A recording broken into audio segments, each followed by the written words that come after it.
इस समय एक बड़ा हॉट टॉपिक है जिसमें महिलाओं के आरक्षण की बात हो रही है और पार्लियामेंट में भी बवाल चल रहा है। तो इस मुद्दे पर आपकी, क्योंकि आप प्रदेश अध्यक्ष हैं उत्तर प्रदेश के, क्या कहना चाहेंगे और परिसीमा?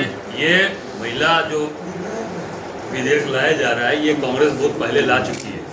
ये राज्यसभा में ये महिला विधेयक पास हुआ था हमारे समय जी, और ये सरकार जब चाहती तो उसको लागू कर सकती थी। ये समय का इंतजार कर रहा और केवल महिलाओं को भ्रमित करना और महिलाओं को केवल और केवल एक दिवस स्वप्न दिखाने का कार्य है और पूरी तरीके से ये उसमें पार्शियलिटी कर रहे हैं और नाइंसाफी कर रहे हैं।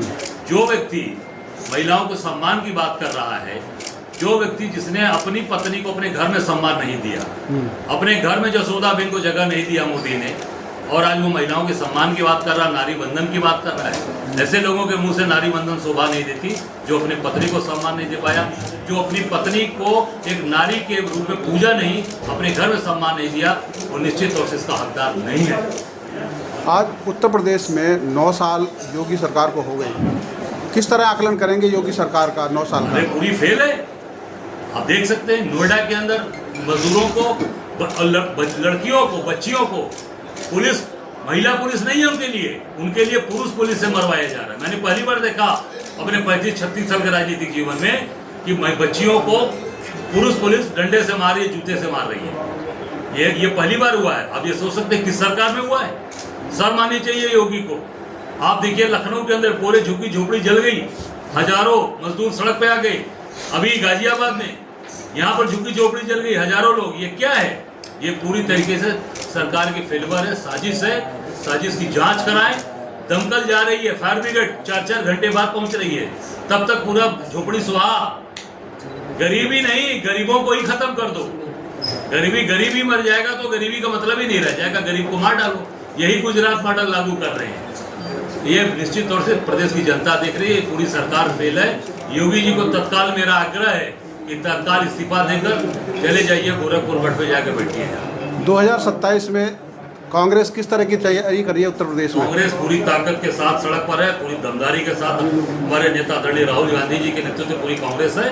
27 में हम 403 विधानसभाओं में पूरी ताकत के साथ संगठन सिद्धन के माध्यम से काम कर रहे हैं, पूरी ताकत के साथ आगे बढ़ रहे हैं। क्या गठबंधन होगा या बिना अकेले? राष्ट्रीय नेतृत्व तय करेगा गठबंधन किसके साथ होगा, क्या होगा। हमारा काम है प्रदेश अध्यक्ष के तौर पे मैं एक विधानसभा में, एक जिले में, एक ब्लॉक पर कांग्रेस को मजबूत करने का काम कर रहा है। किस तरह के आंदोलन की तैयारी आपकी रणनीति है चुनावों के लिए उत्तर प्रदेश में? ताकत के साथ जितने भी विपक्ष में आंदोलन हो रहे हैं पूरे प्रदेश में, कहीं पर भी आप देखेंगे, चाहे वो आम जनमानस की बात हो, चाहे वो बच्चियों की बात हो, टीजीटी टीचर्स के लिए बात हो, चाहे वो हमारे बिजली विभाग स्मार्ट मीटर की बात हो, अगर मजबूती से बात उठाई तो कांग्रेस उठा रही है, कांग्रेस लड़ रही है।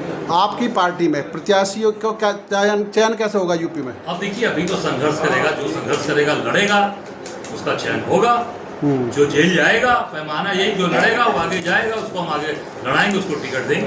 नहीं, जिस सीट पे दावेदारी, बहुत सारी सीटों पे 2022 में कांग्रेस लड़ी थी और वहाँ पे अगर अच्छी स्थिति नहीं या अच्छी रही हो, क्या इस बार दावेदारी आपकी पुख्ता रहेगी? मैंने कहा 403 सीट पर हम पूरी ताकत के साथ काम कर रहे हैं, मेहनत से, शिद्दत से काम कर रहे हैं। क्या चुनाव से पहले आपके संगठन में कोई फेरबदल होगा? निश्चित तौर से हमारा संगठन मजबूती से काम कर रहा है और हमारे एक कार्यकर्ता पूरी ताकत के साथ, देखिए शहर अध्यक्ष में बगल बैठा हुआ, जिला अध्यक्ष को घर वहाँ पूरे फोर्स लगा रखा है नोएडा जैसे जगह पर। तो हमारा एक कार्यकर्ता दिन रात काम कर रहा है। हमारे सभी लोग देख सकते हैं, जो चौधरी साहब बैठे हैं, विशाल जी हैं, शर्मा जी हैं, पूर्व अध्यक्ष जी हैं, शर्मा जी, सारे लोग बैठे हैं, विशाल जी हैं, आप देखो ये दिनेश जी हैं, एक आदमी है, ये देखिए हमारे अमना जी, इधर देखिए कौन साबुद्दीन है, इधर हमारे बैठे हैं, सलीम भाई, एक साथी बैठे हैं, महिलाएं बैठी हैं, नहीं बाकी नहीं है। भूमि अधिग्रहण का एक बड़ा मुद्दा है, जेवर में किसान लड़ रहे हैं, लेकिन उसमें एक बड़ा इंपॉर्टेंट पहलू है, वो शायद आप लोगों के विधानसभा में उठाया नहीं उठाया, कि जो गांव वहाँ के हैं जिनको एक्वायर किया गया है, उनको जो रेट दिया जाता है वो गांव का दिया जाता है और जो खेत के रेट है वो शहर के दिए जाते हैं। क्या ऐसा होता है? देखिए, ये पूरी तरीके से सरकार आज लोगों के जबरदस्ती जमीन अधिग्रहण कर रही है। अब आप देखिए, ये जितनी झुग्गी झोपड़ियाँ जलाई जा रही हैं, ये मैं कहूँगा ये पूरी तरीके से ये जांच का विषय है, संदेहास्पद है चीज़ें, संदेह। तो ये सारी चीज़ें, ये आपको एक चीज़ और बताना चाहूँगा कि सर्किल रेट कहीं बढ़ा ही नहीं रहे।